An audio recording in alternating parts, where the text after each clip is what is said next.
Halo kita harus balik lagi di Zendel Hopi Kidal. Di video kali ini aku ditemani oleh Ko Welly dan di sebelah sana ada Ko Sandi sama Dika. Jadi ceritanya aku dan Dika nemenin Kongko. Nah, Dika tapi masih muda ya. Aku kan sama Ko Welly usianya nggak beda jauh sih. Nah dari awal Ko Welly itu bilang ke aku untuk ngincer ke Kosandi atau ngincer yang celananya biru katanya. Ya aku sebenarnya nggak suka yang ngincer salah satu apalagi di permainan yang social game kayak gitu. Tapi kalau mungkin pertandingan yang ini yang lebih bukan latihan ya itu mungkin ada ngincer-ngincernya itu nggak apa-apa. Tapi kalau main di grup biasanya sih enggak sih, aku enggak ngincer salah satu. Tapi ya bolokku kepingin ngincer, cuman itu backfire ya. Kalau dari awal udah ngomong terus ya ngomongnya keras dan lawannya dengar jadi udah siap-siap. Nah nanti dalam perkembangannya malah dari lawan ngincer ke Koweli dan aku ya nggak bisa apa-apa. Soalnya kalau dari awal kita kepinginnya ngincer salah satu dari lawan, nanti lawan juga bakal malah diberi ide ya sama kita, itu malah diberi ide lawannya untuk ngincer salah satu dari kita, ya lebih logis ngincer yang lebih tua sih. Cuman aku sama Koweli kan nggak beda jauh, sama aku Sandi mungkin juga mirip-mirip lah ya. Tapi kalau Dika baru lulus dari kuliah ya usianya beda jauh. Jadi secara stamina sebenarnya ya nggak imbang ini mainnya kayak gini. Tapi ya kita sekedar bermain yang having fun lah. Ya aku udah ngerti sih, kayak Ko Sandi itu biasa mainnya kayak apa, terus Ko Welly ya lumayan. Walaupun aku jarang banget partner sama Ko Welly, tapi kalau lihat dari ini ya dia main aku udah ngerti. Dan biasanya malah aku musuhan sama Ko Welly. Terus sama Dika biasanya malah aku boloan nggak musuhan. Nah ini jadi tantangan tersendiri ya buat aku, yang biasanya boloan terus musuhan itu ada ini ya, ada perbedaan cara kita main. Yang aku suka dari Koweli itu dia itu tahu kapan harus ini ya jaga di depan, terus dia tahu bolanya itu kalau dari lawan biasanya ditepatin ke sini atau nanggung, itu dia pandai mempelajari gaya permainannya orang. Jadi dia nggak ini ya.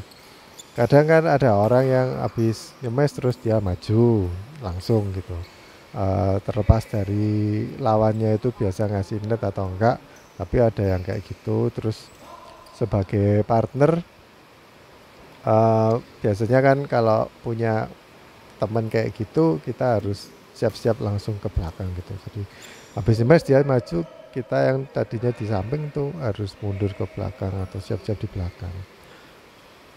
Itu yang umum sih, jadi mainnya kayak gitu. Cuman Koweli ini dia tahu kapan harus maju, kapan stay di belakang. Maaf ya teman-teman, soalnya temanku ini ganti baju depan kamera dan dia nggak nyadar kalau ada kamera di belakang. Itu udah aku beritahu tapi kayaknya nggak denger soalnya terlalu jauh. Ya udah kita lanjut main aja bentar. Nah, ini aku bilangin ke Dika, tolong bilangin itu kok kayaknya nggak denger, menghalangi kamera.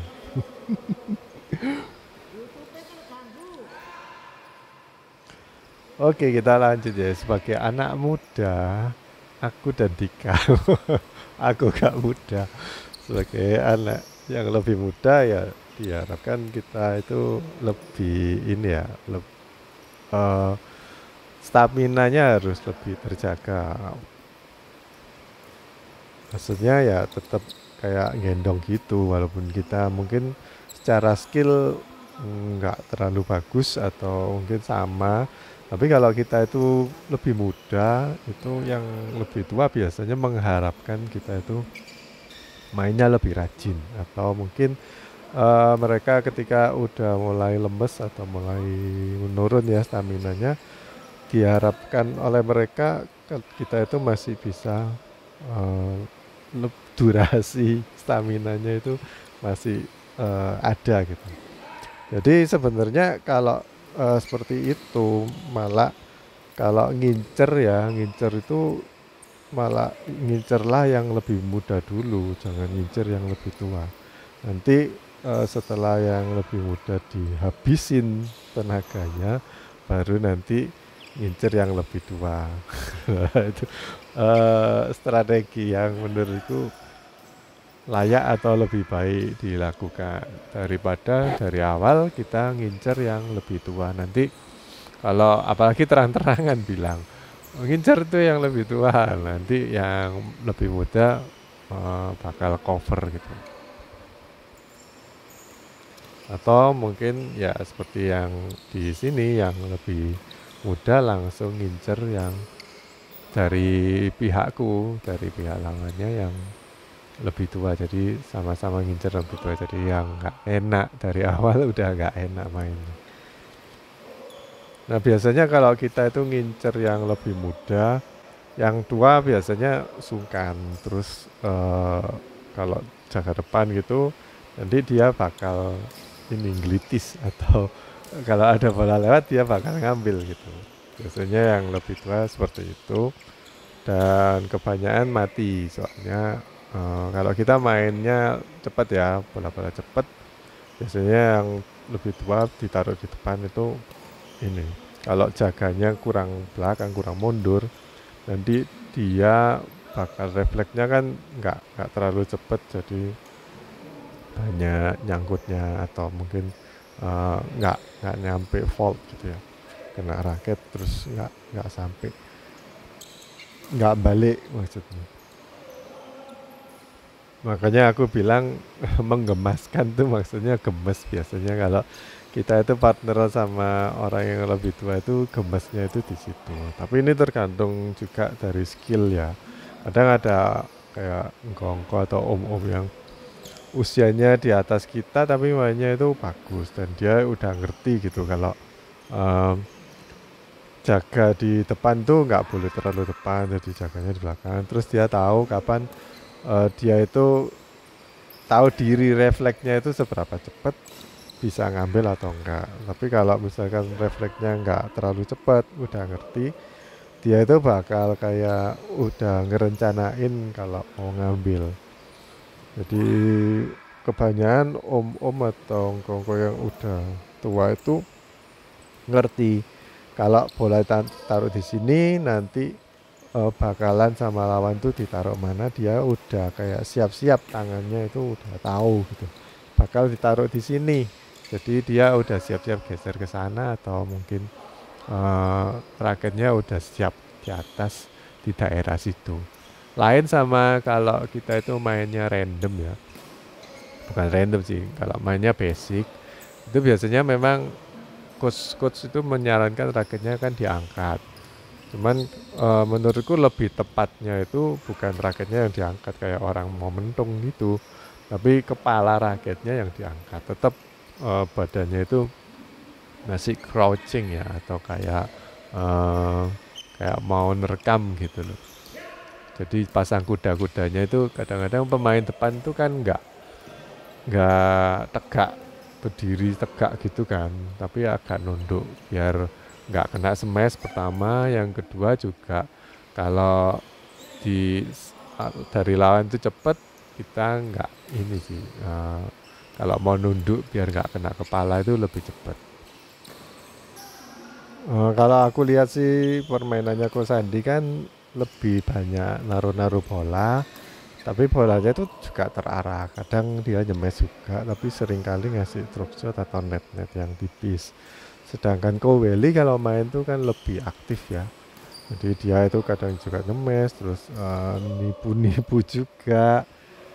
Tapi ini secara kualitas ya, walaupun permainannya mereka ini sebenarnya secara skill itu bagus juga dari Kosandi. Dia itu skill kayak bola-bola halusnya itu bagus, sedangkan kalau Koweli itu lebih banyak ke main keras ya, atau main smash-smash. Tapi secara kualitas lebih bagusan Kosandi karena bola-bola dari Kosandi lebih banyak masuknya daripada ke Koweli. Koweli banyak variasi sih. Jadi ada ngelob juga, smash, terus kadang net, banyak variasi. Cuman ini enggak kalau rate suksesnya dari macam-macam variasi itu nggak sama. Ada yang kalau pukulan ngelob itu bagus, tapi kalau misalkan ngedrop shot sering nyangkut. Terus ada pukulan yang ngenet itu kadang masuk, kadang enggak, jadi enggak konsisten. Nah itu mungkin yang bikin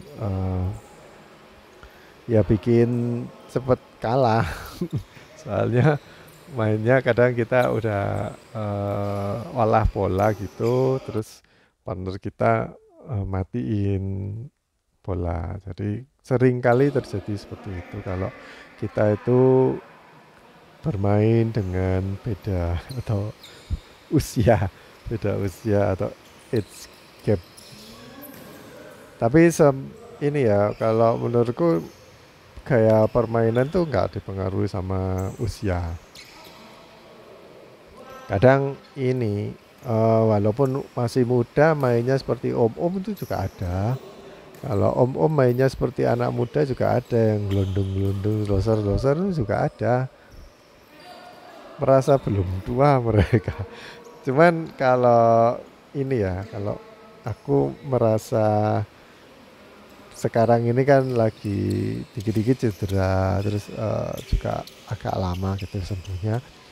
Jadi aku pikir mungkin aku kalau masuk lapangan lagi jadi nggak mau main terlalu ngotot untuk main keras-keras atau itu. Jadi lama-lama juga bawa perbedaan dari cara bermain kita sewaktu masih muda dibandingin kalau kita udah mulai beranjak tua. Nah itu mungkin gaya bermain kita itu harusnya berbeda. Tapi nggak menutup kemungkinan kadang itu masih punya spiritnya itu masih muda walaupun usianya udah tua. Dan mungkin kalau memang sehat atau nggak banyak sakit ini itu dan nggak sering cedera, bisa aja pakai cara yang sama mainnya dibandingin eh, teman-teman yang mulai punya cedera, mungkin gaya permainannya dirubah.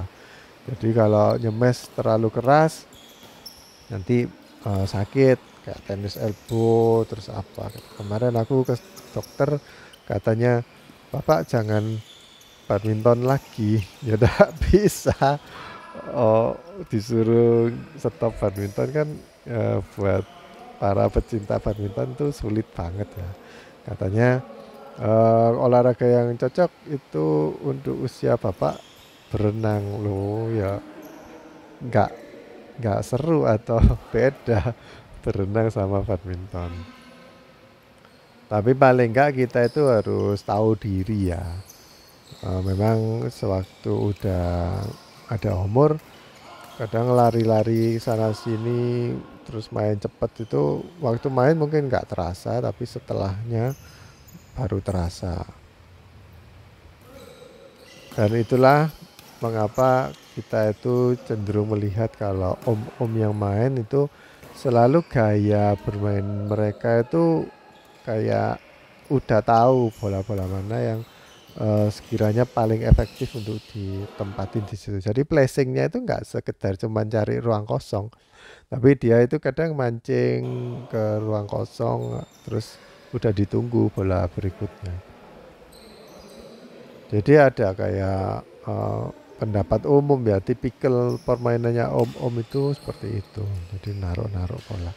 Tapi ada kayak ini ya, kadang-kadang eh, orang yang masih muda tapi yang ngelatih om-om, terus lingkungan bermainnya mereka, grupnya mereka itu banyak orang yang udah tua. Kadang-kadang kan kayak gitu ya.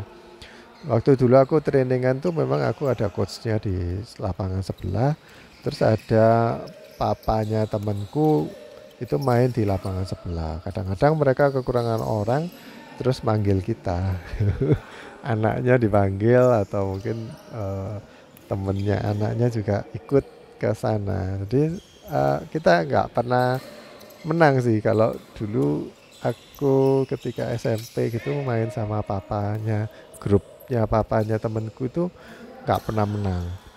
Karena mereka udah pengalaman ya tahu. Tapi secara skill sebenarnya kita udah bagus kok. Waktu SMP itu sama coachku udah di training lumayan bagus. Segala pukulan sekiranya balik, pokoknya balik. Tapi kalah pengalaman, mereka tahu di mana harus menempatkan bola dan di mana kapan nyemes, terus kapan harus ngedrop shot itu mereka udah tahu. Jadi kita kalah pengalaman dan itu yang bikin kita kalah. Tapi walaupun begitu kalau kita itu banyak errornya. Nah ini mungkin kalau usianya kayak aku sama Koweli itu ya, itu lagi di masa transisi. Jadi dulu mainnya itu kenceng atau mungkin niat spiritnya itu tinggi. Sekarang udah mulai dikurangi, jadinya yang tadinya mau nyemes, oh nggak jadi nanti tanganku sakit, jadi terus diganti atau inget karena inget dulu mikir setengah detik mikir kayak gitu, terus kita ganti ini ya, ganti haluan drop shot atau dianu. Jadi nggak direncanain. Kalau tiba, baru inget nanti kalau nyemes sakit terus ke drop shot. Nah itu yang bikin kita sering error karena nggak direncanain. Jadi enakan kalau orang memang dari awal mainnya kayak gitu, blessing aja, itu lebih banyak masuknya daripada orang yang dulunya mainnya keras terus dirubah gara-gara sering cedera. Nah itu yang aku tadi bilang masa transisi itu kan masih nyoba-nyoba. Kira-kira kalau di drop set situasi seperti ini kita mainnya itu beda, nggak lagi di smash tapi di lob atau diapain, itu yang bikin kita mulai belajar mengenai placing seperti om-om. Sudah mulai belajar menjadi om-om. Tapi karena namanya belajar, jadi masih awal-awal, itu banyak errornya juga, nggak apa-apa. Jadi kita akan memang mau latihan jadi om. Nah kadang-kadang kita itu memang ini ya, kalau buat aku sendiri sih, kadang sungkan kalau kita punya partner yang lebih tua gitu, kita kan nggak bisa nasehatin mereka, malah kita sih seharusnya dinasehati oleh mereka gitu. Dan kadang-kadang ada bola-bola tertentu yang aku harapkan dia itu yang ngambil, kok nggak diambil. Terus ada beberapa bola yang aku mengharapkan dia bakal naruh di mana, tapi malah ditaruh di tempat yang lain yang menyulitkan aku dan dia malahan. Jadi ternyata masih belum belajar mengenai hal itu. Jadi nggak cuman sekedar kita belajar menjadi om-om, tapi kita juga belajar caranya partneran dengan orang lain juga. Kalau misalkan kita taruh nggak jadi nyemes, kita taruh di sebelah sini, ya keuntungannya satu tangan kita itu nggak sakit. Tapi yang ini kelemahannya apa? Di tempat situ tangan kita nggak sakit, masuk, tapi bola berikutnya kita maupun teman kita nggak bisa ambil. Nah itu yang mungkin perlu ini ya, penempatan yang lainnya atau mungkin perlu cara lainnya supaya sama-sama enak, tangannya nggak sakit, boloe juga nggak kesulitan, kita juga nggak kesulitan bola berikutnya. Nah itu masih banyak sih PR yang harus kita pelajari, bagaimana caranya supaya bisa jadi om-om. Nah itu yang aku rasa bikin kita gemes ya, kadang-kadang kita tahu sih kalau mereka mainnya itu basic udah kayak udah tahu lah, udah mantep kalau bola diangkat misal bola di ini terus turun, terus kapan harus siap-siap di daerah mana, itu dia udah ngerti sih. Cuman kadang-kadang mereka pasti punya insting kan. Jadi instingnya itu keluar kalau di luar basic, aturan basic itu terus keluar kayak oh ini biasanya sama lawan tuh dikasih di depan, jadinya dia ngangkat bola atau dari partnernya ngangkat bola dia jaga di depan udah nungguin, ternyata ternyata memang benar ditaruh di depan tapi di depan mata. Nah itu sulitan kan kaget gitu. Itu pernah kejadian juga. Kok Sandi kalau nggak salah itu ada bola dari partnerku ngenai ke depannya dia kaget. Tapi dia udah nebak bakal ditaruh di depan, itu dia udah tahu gitu. Cuman kaget.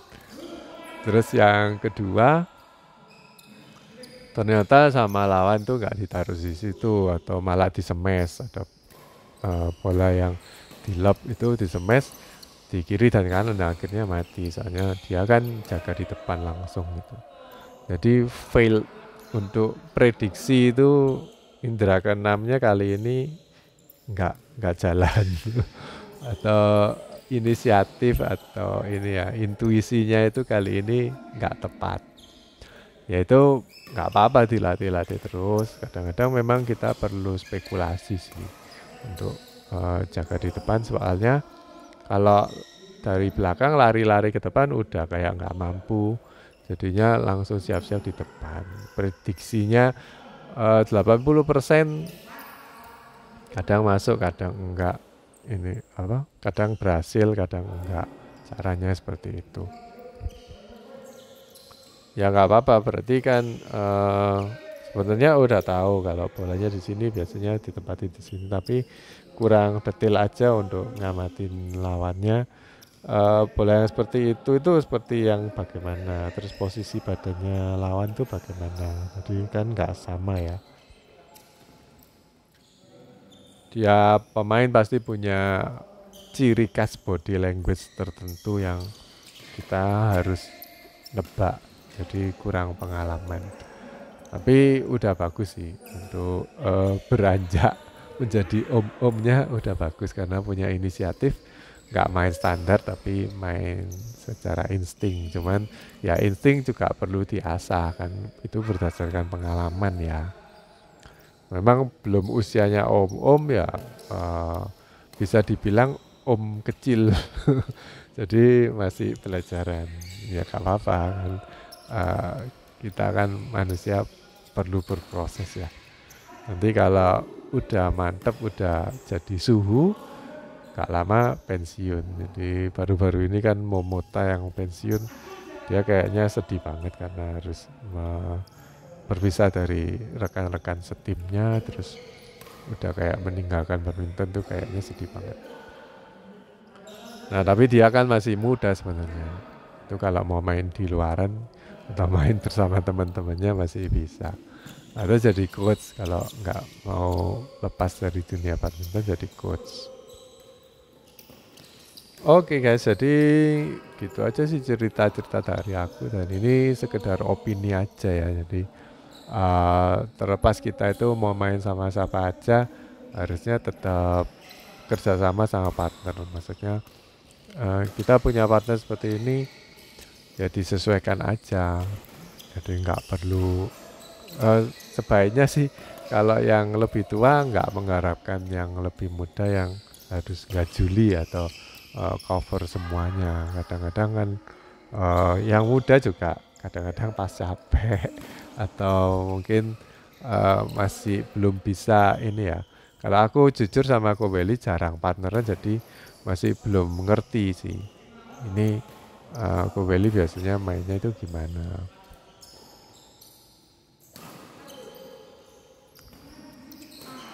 Oke guys, jadi gitu aja video kali ini. Semoga menghibur. Sampai jumpa di video berikutnya. Bye bye.